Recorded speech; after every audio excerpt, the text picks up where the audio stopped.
ఇప్పుడు కాంగ్రెస్ పార్టీ అని కానీ ఇంకేదైనా కానీ తెలంగాణని అవమానించే ప్రయత్నం చేసిన వాళ్ళు ఏ పార్టీ వాళ్ళైనా కూడా ఏ వ్యక్తులైనా కూడా ఇక్కడ ప్రజలు అందరూ కూడా నిలదీసేటువంటి శక్తి ఉన్నటువంటి ప్రాంతం ఈ నేల, ఈ తెలంగాణ గడ్డ. గతంలో పవన్ కళ్యాణ్ గారు ఏ విధంగా అయితే తెలంగాణ అవమానపరిచేటట్లుగా 2-3 సందర్భాల్లో మాట్లాడిన సందర్భాలు ఉన్నాయి. ఇప్పుడు కూడా మాట్లాడే విధానంలో అంటే బోస్ గారు ఒక వర్షనే విన్నారు, రెండో వర్షన్ వినలేదు. అంటే రెండో వర్షన్ విన్నా కూడా దాన్ని దాటవేసిండొచ్చు. సో మేమేమంటున్నాం అంటే ఏ వర్షన్ అన్నా కూడా తెలంగాణ అస్తిత్వం మీద, తెలంగాణ వాదం మీద, తెలంగాణ ప్రజలను అన్నట్లుగే ఇక్కడ ప్రతి ఒక్క పౌరుని అన్నట్లే ఇక్కడ మీరు నివసిస్తూ ఇక్కడ నుండే ఉంటూ మీ వ్యాపారాలన్నీ ఇక్కడ నుండే చేసుకుంటూ ఈరోజు మమ్మల్ని అవమానించేటట్లుగా వ్యవహారం చేస్తే ఈరోజు ఎవరికైనా కూడా సినిమా డైలాగులు చెప్పినంత ఈజీ కాదు రాజకీయం అంటే. కాబట్టి పవన్ కళ్యాణ్ గారు ఈ విషయంలో తెలంగాణ ప్రజలకు బేషరతుగా క్షమాపణ చెప్పాలి అనే విషయంలో మా మంత్రులందరూ కూడా చెప్పిండ్రు, మా పిసిసి అధ్యక్షులు కూడా చెప్పిండ్రు. ఈరోజు చాలా స్పష్టంగా తెలంగాణ ఇచ్చిన పార్టీగా ఈ ప్రాంతం మీద ఒక నమ్మకంతోన ఆ రోజు 2 రాష్ట్రాల్లో ఉన్నటువంటి పార్టీని ఆ రోజు పోతుంది నష్టం అవుతుంది అని చెప్పినా కూడా ఆ రోజు త్యాగం చేసి సోనియా గాంధీ గారు ఇక్కడ తెలంగాణ రాష్ట్రాన్ని ఇచ్చిండ్రు. మా మిత్రులు ఉద్యమకారులు రామ్మూర్తి గారికి అర్థం కాలేదు, ఎందుకంటే ఆయన వేరే భ్రమలో ఉన్నాడు. ఈ మధ్యకాలంలో అంతా వాట్సాప్ యూనివర్సిటీ ద్వారా నడుస్తుంది మొత్తం వ్యవస్థ. దాని నుండి ఏమవుతుందంటే వీళ్ళు కూడా మొత్తం అదే భ్రమలో బతుకుతున్నారు. అసలు తెలంగాణ ఇచ్చిందే కాంగ్రెస్ పార్టీ. అరే లోక్సభలో రాజ్యసభలో బిల్లు అయ్యే రోజు నువ్వున్నావు నేనున్నా, ఆడిని పక్కనే ఉన్నాం కదా సార్, ఇంట్లోనే తుగ్లక్ రోడ్ లోనే ఉన్నాం. అయినా నేనేమంటున్నా, నేను మాట్లాడి నువ్వు మాట్లాడేటప్పుడు నేను నాకు చాలా కోపం వచ్చింది. నేనేమంటున్నా అంటే నువ్వు నేను ఒకటే పంట మీద పనిచేసిన వాళ్ళము, ఒకటే వేదికల మీద పనిచేసిన వాళ్ళము. నేనేమంటున్నా అంటే తెలంగాణ అస్తిత్వం మీద దాడి చేసిన వాళ్ళు ఎవరైనా కూడా తెలంగాణ అస్తిత్వాన్ని తప్పుపట్టిన వాళ్ళ మీద మనం తప్పకుండా ఇక్కడ ఉండేటువంటి ప్రాంత ప్రజలు ప్రతి ఒక్కరు కూడా పోరాడతారు, గట్టిగా నిలదీస్తారు. ఇంకో విషయం ఏంటంటే ఈరోజు తెలంగాణ ఇచ్చిన పార్టీ కాంగ్రెస్ పార్టీ అని చెప్పి స్వయంగా కేసీఆర్ గారే అసెంబ్లీ సాక్షిగా చెప్పిర్రు. మర్చిపోయినావా? లేదా కళ్ళు ఇట్లా కనిపిస్తలేవా? యూట్యూబ్ లో వీడియోలు ఉన్నాయి, పంపిద్దునా? ఎట్లా అంటావు? ఒక మీడియాలో వచ్చినాం ఏదో మాట్లాడినామని ఏదో ఇష్టానుసారంగా ఏది పడితే అది మాట్లాడకు బ్రదర్. ఏంటంటే ఈరోజు ప్రతిదాన్ని కూడా మనము స్వాగతించాలి. ఆ విషయంలో ఇక్కడ సందర్భం ఏముంది, ఆ సందర్భంలో ఏం జరుగుతుంది, ఇక్కడ మొత్తానికి కూడా తెలంగాణ అస్తిత్వం మీద దాడి జరిగితే బీఆర్ఎస్ పార్టీ స్పందించిందా? మళ్ళీ ఈరోజు కేటీఆర్ మీకు వర్కింగ్ ప్రెసిడెంట్ మాట్లాడిండా? ఈరోజు పెద్ద గొప్పలు బీరాలు వలుపుతున్నావు నువ్వు బీరాలు వలుపుతున్నావు. నీ జగదీశ్వర్ రెడ్డి ఏం మాట్లాడిండు? అది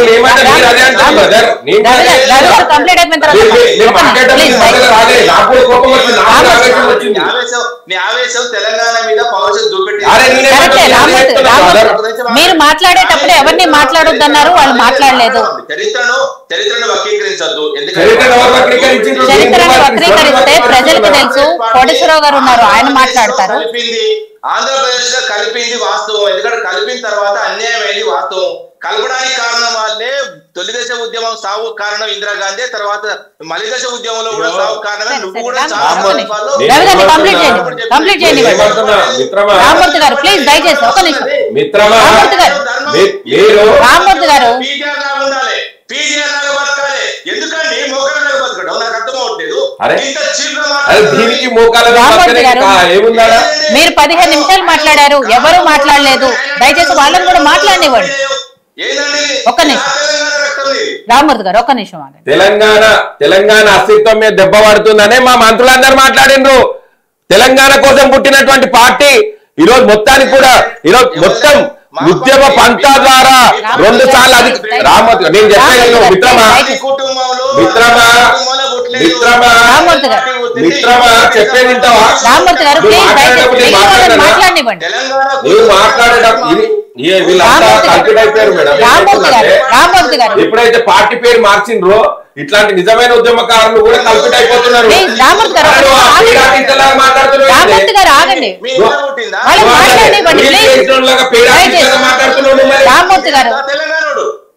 మీరు పావుగంట సేపు మాట్లాడితే ఎవరు మాట్లాడారు? రామ్మూర్తి గారు పార్టీ ఎవరు ఏం మాట్లాడేదే లేదు. నువ్వు అస్తిత్వం రామ్మూర్తి గారు ఒక్క నిమిషం ప్లీజ్ దయచేసి మీరు పావు గంట సేపు మాట్లాడితే ఎవరు మాట్లాడలేదు వాళ్ళని మాట్లాడనివ్వండి. అరే మేము అంటున్నాం పవన్ కళ్యాణ్ నువ్వే ఇప్పుడు మధ్యలో వచ్చి నువ్వు మధ్యలో గ్యాప్ చేస్తున్నావు. నేను ఏమంటున్నా అరే భయ్యా మీరు కాంగ్రెస్ పార్టీ సోనియా గాంధీ ఇవ్వలేదు అన్న దానికి ఆయన మాట్లాడారు. ప్లీజ్ దయచేసి రామ్మూర్తి గారు ప్లీజ్ కొద్దిసేపు. ఒక ఉద్యమ నాయకుడిగా నువ్వైనా నేనైనా ఇక్కడ ఉన్నటువంటి పుట్టిన బిడ్డలు ఎవరైనా కూడా ఇక్కడ అస్తిత్వం మీద దెబ్బతిన్నప్పుడు ప్రతి ఒక్కరు మాట్లాడతారు. ఈరోజు కాంగ్రెస్ పార్టీ బాధ్యతగా ఈ రోజు ఈ ప్రాంత ప్రజల్ని అభిష్టాన్ని నమ్మి ఈ రోజు అందరి గురించి మాట్లాడింది. కానీ ఇదే ఉద్యమం కోసం ఇదే తెలంగాణ వాదాన్ని మెడ మీద వేసుకొని అవసరం ఉన్నప్పుడల్లా సెంటిమెంట్ ను వాడుకొని 2 సార్లు అధికారంలోకి వచ్చినటువంటి పార్టీ యాడుందయ్యా? ఎంతమంది మాట్లాడారు, ఎంతమంది ప్రశ్నించారు? అంటే మీరు రూపాయికారకంగా మీరు ఒప్పందం ఉన్నారు కాబట్టి మీరు ఈ రోజు ఒక్కరు కూడా పవన్ కళ్యాణ్ ప్రశ్నించలేదు. మళ్ళీ ఈ రోజు పెద్ద బీరాలు వలుపుతున్నాను వీడ. ఇది కాదు నేను అనేది. నేను చెప్పేది ఒకటి రామ్మూర్తి అన్న, నువ్వు ఏదైనా ఉంటే తెలంగాణ అస్తిత్వంకి దెబ్బ కలిగిందన్న రోజు బీఆర్ఎస్ పార్టీ ఏం మాట్లాడింది అనేది కావాలి. మీరు ఎవరు స్పందించిండ్రు? యాడికోయారు, ఎడబడుకున్నారు మళ్ళీ మీ వాళ్ళందరూ ఒకరిలో స్పందించిండ్రా? మళ్ళీ మీ జయసారెడ్డి ఏమన్నాడు? అదేదో వదిలేయండి అన్నట్టు మాట్లాడిండు. ఇదా మీ అస్తిత్వం మీద మీరు మాట్లాడుతున్నది? అంటే మీకు అవసరాలు ఉన్నప్పుడు వాళ్ళతో ఒకలాగుంటారు, అవసరం తీరినాక ఒకలాగుంటారు. మీకు అవసరం అయితే తెలంగాణ వాళ్ళని ముంగటేసుకుంటారు, లేకుంటే లేదు. ఇదా ఈ నీచమైన సంస్కృతి నుండి పక్కగా జరగండి. ఉంటే రాజకీయాలు ఉండండి, లేకుంటే పార్టీని పక్క మూసేసి పక్కకు ఉండండి. అంతేగాని అస్తిత్వం మీద దెబ్బ తగులుతుంటే చూసుకుంటూ ఊరుకునే రకం కాదు కాంగ్రెస్ పార్టీ అనేది గుర్తుపెట్టుకో. ఇంకోసారి కాంగ్రెస్ పార్టీ మీద అవాకులు చెవాకులు చేసేటప్పుడు ఆలోచన చేసి మీరు చేయండి. మీలాగా చిల్లర మల్లరగా మాట్లాడడానికి మాకు కూడా వస్తుంది, నోరుంది, నాలుగుంది, కానీ పద్ధతిగా ఉండాలి. ఏదైనా కూడా ఒక ప్రజాస్వామ్య పద్ధతిలో మాట్లాడుకునే విధానంలోకి రావాలి. ఈరోజు తెలంగాణ ఇచ్చిన పార్టీ కాంగ్రెస్ పార్టీ. ఈరోజు తెలంగాణలో ఈరోజు మనము స్వేచ్ఛగా ఉంటున్నాం అంటే కాంగ్రెస్ పార్టీ ఈరోజు తెలంగాణ రాష్ట్రాన్ని ఇచ్చిన సోనియా గాంధీ ఆ త్యాగం చేసి ఇచ్చింది అనేది జీవితంలో మర్చిపోవద్దు అని చెప్పేసి ఈరోజు బీఆర్ఎస్ పార్టీ నాయకులకు కానీ తెలంగాణ ప్రజలకు గుర్తుంది, వీళ్ళకి మాత్రం గుర్తులేదు. మతిస్థిమితం కోల్పోయారు వీళ్ళందరూ. కాబట్టి మరొకసారి కూడా నేను చెప్తున్నా, మీరు ఈ మతిస్థిమితం నుండి బయటకు వచ్చి తెలంగాణ అస్తిత్వం మీద దాడి జరిగిన అయ్యా వచ్చి దాన్ని కాపాడుకునే ప్రయత్నం చేయాలి. కానీ ఊకనే ఏదంటే అది మాట్లాడితే నడవదు అనేది మాత్రం గుర్తు పెట్టుకోవాలి. రైట్. సో కోటేశ్వరరావు గారు, రామ్మూర్తి గారు ప్లీజ్ దయచేసి మిగిలిన వాళ్ళని మాట్లాడండి. మీరు కంటిన్యూగా మాట్లాడుతూ ఉంటే పవన్ కళ్యాణ్ అనుసరి తెలంగాణ బీఆర్ఎస్ పార్టీకి సంబంధం ఏమున్నది? బాధ్యత లేదా అంటున్నా నేను. తెలంగాణలో లేరా? ముఖ్యమంత్రి తెలంగాణలో లేరా? అరే తెలంగాణలో ఉందారా లేదా? మీ బాధ్యత ఉందా లేదా? అరే మీ పార్టీకి బాధ్యత ఉందా లేదా? ఒకటి చెప్పండి. రవి గారు రామ్మూర్తి గారు ఒక్క నిమిషం మళ్ళీ మాట్లాడుతారు కానీ రామ్మూర్తి గారు ప్లీజ్ దయచేసి. కోటేశ్వరరావు గారు, సో పవన్ కళ్యాణ్ గారు ఏమన్నారో దానికి ఇతర పార్టీల రియాక్షన్ ఏంటో మీరు కూడా విన్నారు కాబట్టి, ఇక్కడ ఉన్న వాళ్ళు స్టూడియోలో ఉన్న నాయకులు కూడా ఏం మాట్లాడారో మీరు విన్నారు కాబట్టి, నిజంగా పవన్ కళ్యాణ్ గారు వ్యాఖ్యలు చూసిన తర్వాత మీరు కూడా విన్న తర్వాత ఆయన నిజంగా తెలంగాణను అవమానించేలా మాట్లాడారా, తెలంగాణ అస్తిత్వాన్ని దెబ్బతినేలా మాట్లాడారా? మీకేమనిపిస్తుంది? మీ అనాలిసిస్ అలా ఉంది. అస్తిత్వాన్ని దెబ్బతీసేలా మాట్లాడారా లేకపోతే అవమానించారా?